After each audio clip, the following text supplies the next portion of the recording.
tingle at night, if your hands feel numb for no obvious reason, or if you feel burning, stabbing, or electric pain that no one seems able to explain, stay with me for the next few minutes, because what I'm about to share may explain why your nerves are suffering, and more importantly, how to stop the damage before it becomes permanent. This is not about managing pain.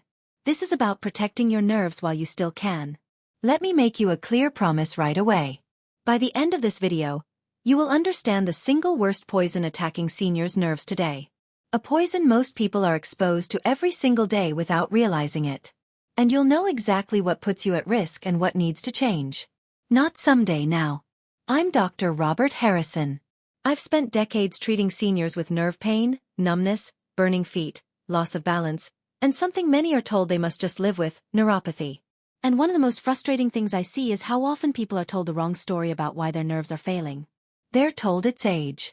They're told it's genetics. They're told it's inevitable. In many cases, none of that is true. So now I want to ask you one clear question, and this is your call to action. Have you experienced tingling, numbness, or burning in your hands or feet? And did you realize blood sugar could be damaging your nerves even if you don't have diabetes? Write your answer in the comments section because awareness is the first line of defense, and once nerve damage crosses a certain line, we don't get second chances. Let me tell you about a patient named Frank. Frank was 68 years old, recently retired and still active, but his feet burned at night. His toes felt numb during the day. Sometimes he felt sharp electric pains that shot through his legs without warning. He was told it was probably aging, maybe circulation, maybe just one of those things. But when we dug deeper, we found something else. A daily exposure, something he thought was harmless, was slowly poisoning his nerves. When we removed it, the damage didn't reverse overnight, but it stopped getting worse. And that changed everything for him. Here's the open loop I want you to hold on to. What was that poison? And how many seniors are unknowingly feeding it every single day? To answer that, you need to understand something fundamental about nerves. Nerves are living tissue. They are not wires. They are delicate structures that rely on oxygen, nutrients, and stable internal chemistry to function. Unlike skin or muscle, nerves heal very slowly. That means damage accumulates quietly over time. Long before you feel pain, tingling, or numbness, your nerves may already be under attack. Now, here's where things start to get uncomfortable. The worst poison devouring seniors' nerves is not something dramatic like industrial chemicals or rare toxins. It's not even alcohol by itself. The worst poison is something far more common, something many seniors are encouraged to consume regularly. The worst poison destroying your nerves is chronic blood sugar toxicity. And this is critical to understand. You do not need to have diabetes for blood sugar to destroy your nerves. You only need repeated spikes. And millions of seniors experience those spikes every day without knowing it. When blood sugar rises too high, sugar molecules attach to nerve fibers and the tiny blood vessels that feed them. This creates inflammation, oxidative stress, and damage to the protective coating around nerves. Over time, nerves lose their ability to send clean signals. That's when tingling starts, then numbness, then burning, then pain, then loss of balance. One of the biggest myths in senior health is that neuropathy suddenly shows up. It doesn't. It develops silently, often for years, while the poison keeps working in the background. Let me ask you something important. Have you ever been told you're borderline diabetic or pre-diabetic, or told your blood sugar is a little high but not too bad? That's often where nerve damage begins. In fact, studies now show that pre-diabetes causes nerve damage almost as often as full diabetes. The difference is that most people with pre-diabetes don't know they have it. Now, I want to pause here because this is where many people say, "But I eat healthy and I believe you." Most of my patients believe that too. That's the problem. The poison is not obvious. It hides inside foods and habits that sound healthy on the surface. Let me walk you through how this poison works step by step. You eat something that spikes blood sugar. Your body releases insulin to push that sugar into cells. Over time, cells become resistant. Sugar stays in the bloodstream longer. Nerves, especially the long nerves in your feet and hands, are exposed to toxic sugar levels again and again. The tiny blood vessels that feed those nerves become damaged. Oxygen delivery drops. Nerves slowly starve. And because this happens gradually, people don't connect the dots. They say things like, "It came out of nowhere," when in reality, It's been building for years. Here's another open loop. If blood sugar toxicity is so damaging, why don't all seniors with high sugar get neuropathy?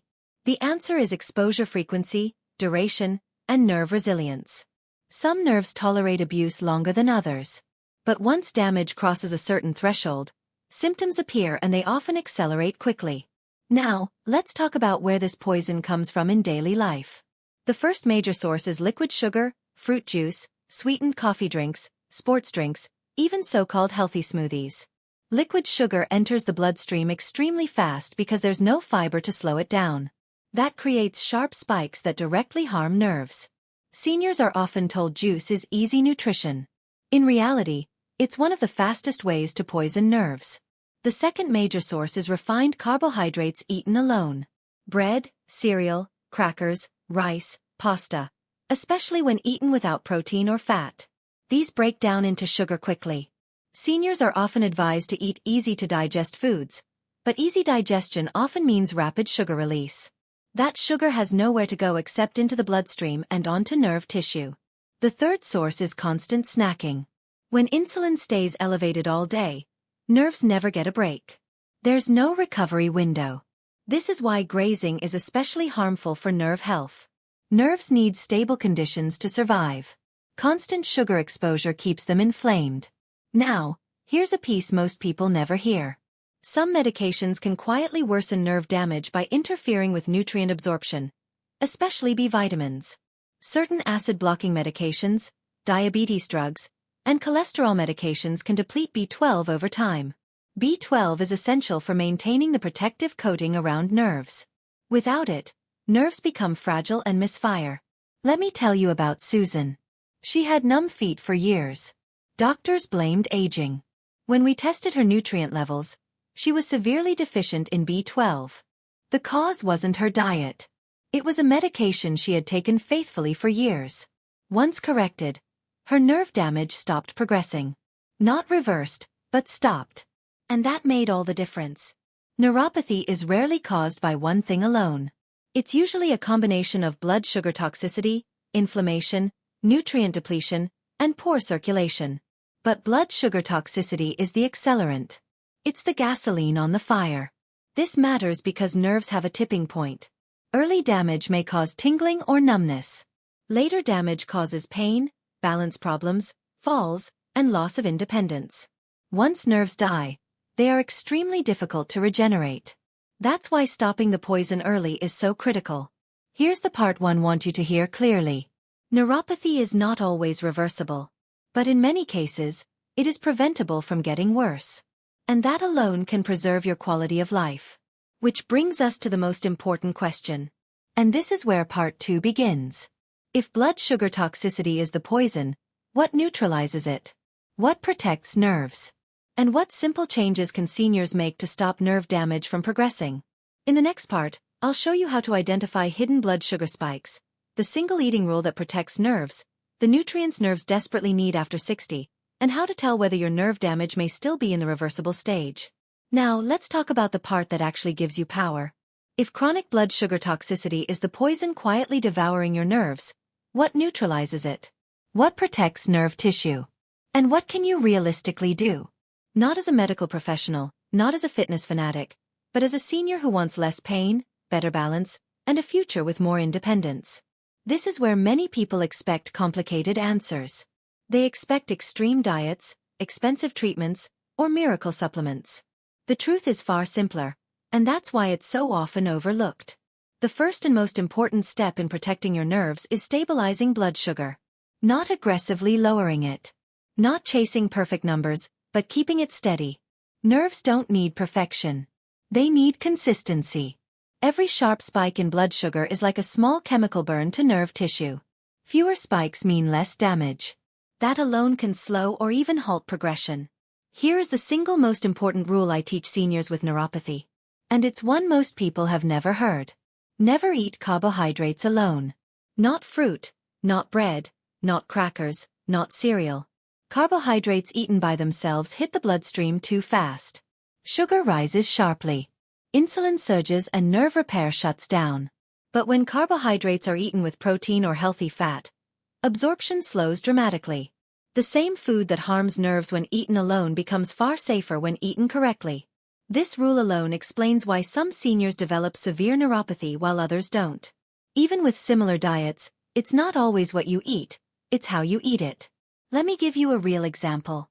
A man, James, 74 years old, came to see me because his legs felt weak and unsteady by early afternoon.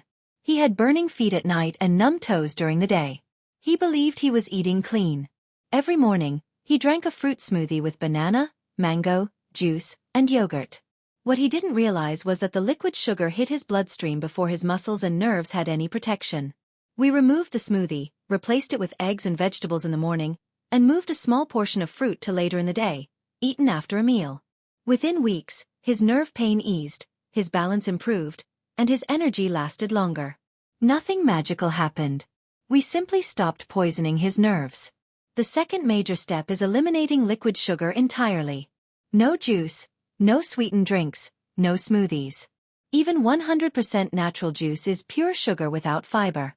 Fiber is what slows absorption and protects nerves. Without it, sugar hits fast and hard. Seniors often drink juice because it's easy, gentle, and recommended. Unfortunately, it's one of the fastest ways to worsen neuropathy. If you want fruit, eat it whole in small portions, and never on an empty stomach. Fruit after a meal is far safer than fruit as a snack. This one change alone can dramatically reduce nerve irritation. The third step is nutrient protection, and this is critical. Nerves require specific nutrients to maintain their structure and function. Chief among them is vitamin B12. B12 is essential for maintaining the protective coating around nerves called myelin. Without enough B12, nerves become exposed, fragile, and misfire. Many seniors are deficient in B12 without knowing it, especially those taking acid blockers or certain medications. But B12 is not the only nutrient nerves depend on. Magnesium supports nerve signaling and reduces cramping and twitching. Folate works alongside B12 to protect nerve tissue. Alpha-lipoic acid helps reduce oxidative stress in nerves and has been shown to improve neuropathy symptoms in some people. These nutrients don't cure nerve damage, but they help stabilize and protect what remains. Now, here's an important caution. More is not better. Some vitamins, especially B6 in high doses, can actually worsen nerve damage if taken incorrectly. This is why testing and guidance matter. Guessing can be harmful. The fourth step is reducing chronic inflammation. Inflammation sensitizes nerves and amplifies pain signals. It turns mild nerve irritation into severe burning or stabbing pain. Highly processed foods, refined seed oils, and excessive sugar all fuel inflammation. On the other hand, foods like fatty fish, olive oil, vegetables, and spices such as turmeric help calm inflammatory pathways. Less inflammation means quieter nerves. The fifth step is movement, but not the kind most people fear. You do not need intense exercise to protect nerves. In fact, extreme exercise can worsen symptoms. What nerves need is circulation. Gentle walking, especially after meals, helps lower blood sugar and improves blood flow to nerve tissue. Even 10 minutes can make a difference. Movement is medicine when done correctly. At this point, I want to address something important. Many seniors feel discouraged when they hear nerve damage is slow to heal. That's true. Nerves regenerate very slowly, if at all. But stopping progression is just as powerful as reversing damage. Less pain, better sleep, improved balance, fewer falls. Those changes matter. One of the most harmful beliefs seniors are given is that nothing can be done. That belief itself becomes dangerous. I've seen people give up early only to worsen rapidly because the poison was never removed. Let me share another story. A woman in her early 70s came to me using a cane. She felt unsteady and afraid of falling. She had been told her neuropathy was permanent. When we stabilized her blood sugar, corrected nutrient deficiencies, and removed liquid sugar from her diet, her nerve pain reduced enough that she no longer feared walking short distances. She didn't become pain-free, but she regained confidence. That's life-changing. This brings us to a crucial point. Neuropathy is not just about pain. It's about independence. It's about being able to feel the ground under your feet, to react quickly, to trust your legs. Once neuropathy progresses too far, the risk of falls rises sharply, and falls are one of the biggest threats to senior health and longevity. That's why timing matters. Early nerve damage responds better than advanced damage. Tingling and mild numbness are warning signs, not verdicts. They are signals telling you something needs to change. Now let me give you a simple practical way to take control for the next 2 to 4 weeks. Remove liquid sugar completely. Pair all carbohydrates with protein or healthy fat. Eat fruit only after meals in small portions. Walk for 10 minutes after eating when possible. And if you haven't had your B12 levels checked, ask for it. Do not change medications on your own, but be aware of their potential impact on nutrients. Observe what happens. Pay attention to your symptoms. Many seniors notice less burning at night, improved sleep, and steadier balance. Even small improvements matter because they tell you the damage is not yet fixed in stone.